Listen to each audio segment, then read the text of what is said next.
always keep going. Always. There's been times, particularly early in my career, where it just feels like this is the end. But what I've come to find out is that, no matter what happens, the storm eventually ends. And when the storm does end, you want to make sure that you're ready. And so I've really learned to put one foot in front of the other, good, bad, or indifferent, because eventually that storm passes.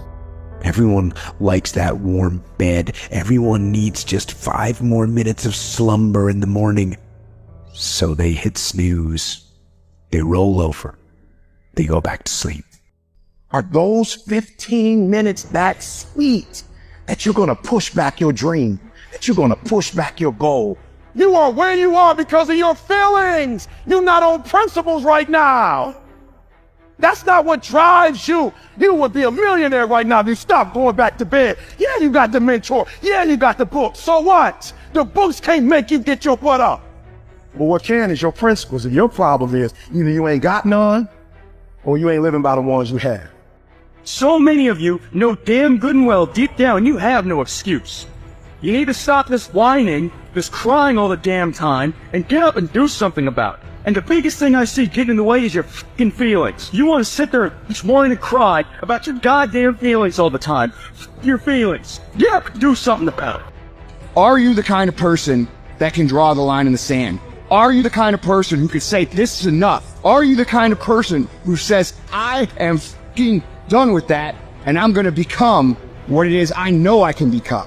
And we want that change more than we want that pizza, more than we want that cigarette. We want the fucking change more than the sacrifice we're going to make to get it. That's the difference between winners and losers. Every day you say no to your dreams, you might be pushing your dreams back a whole 6 months, a whole year. That one single day, that one day you didn't get up could have pushed your stuff back I don't know how long.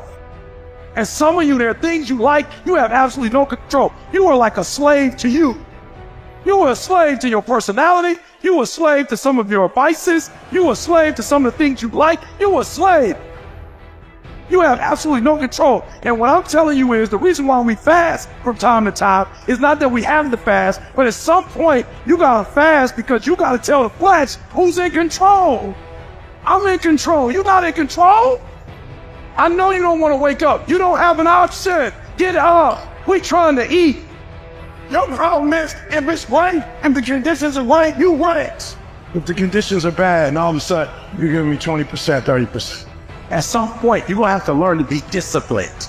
You're going to have to learn if you say you're going to wake up at 8 o'clock, you're going to get up at 8 o'clock, no matter how you feel. You got to wake up every day. You got to go get it. Why? Because if you don't hunt, you don't eat.